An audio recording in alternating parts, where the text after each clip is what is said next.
What I learned in Wichita. I learned that you can't fly directly to Wichita from San Francisco. They make you stop over in Las Vegas.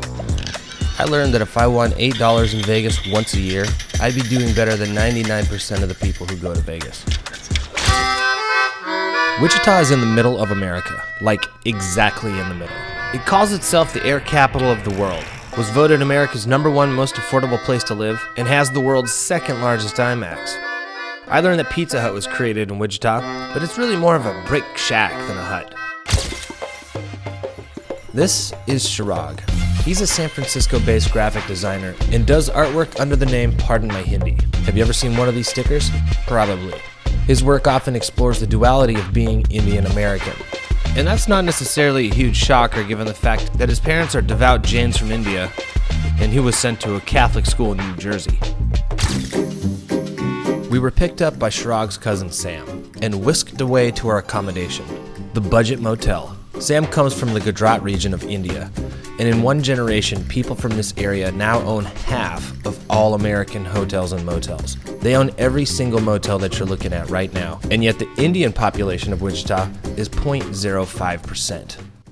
I had Sam break things down for us. I came in United States straight from India. No English, weather was strange, it was cold, but now I love it. I'm still here. If I win a lottery ticket, I'll be retired tomorrow, but I never won anything yet.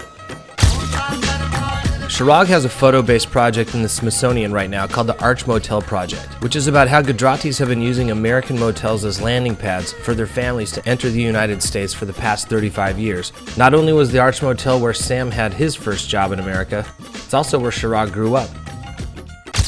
Have you ever wondered why a motel office smells like Indian food? It's because there's a nice Indian family living back there running the whole show. And when you're staying with an Indian family, you eat Indian food.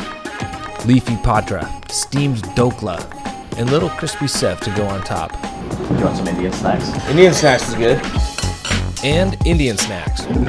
Try this, dude. Where does all this food come from? It comes from this player right here, Sam's dad. He lives in a house behind the motel and has himself a rather formidable garden. Peppers, pumpkins, eggplant, whatever. Remember that tea I was drinking? Made with lemongrass. Remember that patra? That's made from kalo gaja. That's Indian.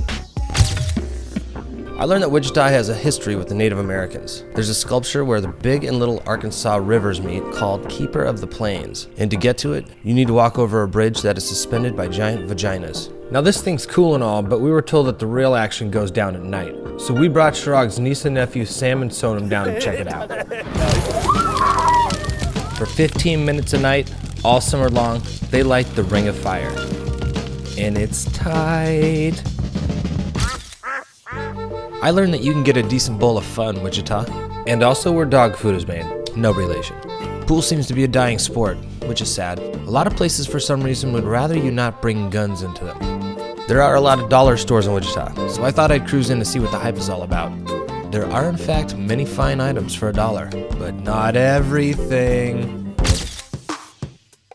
You show me a dollar store in Wichita, and I'll find you a pawn shop. Chirag's other cousin Kenny owns one of them.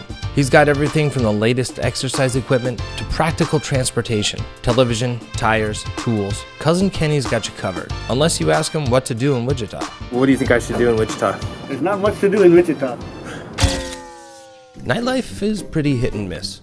We found some good shit bars near the motel, and I did in fact, for the first time in my life, see a pool table with a quarter organizer. Pool's dead, my ass. Sacked us. There are a lot of churches in Wichita. Have you ever seen a 110-foot cross? You have now. You can see that bad boy from Uncle's house. Downtown is an interesting place. There are a bunch of awesome statues made in the 90s downtown, and there are way more of them than there are humans downtown. Not far from downtown is 42 Below, the largest head shop in Kansas, which has an incredible selection of glass items that you could never afford. I got pieces that go for $2,500. We go hard in the glass game. That's where I found Bam, one of Wichita's only EDM DJs. I think you should definitely come out and see me Thursday night. I really think you should. Okay, twist my arm. Remember what I said about Wichita nightlife? I take it back. Even the cops dig it.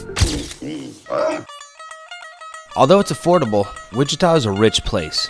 Whether you're buying, selling, or spinning, I learned that it's possible to embody classic Americana and cultural diversity. You just have to know where to look.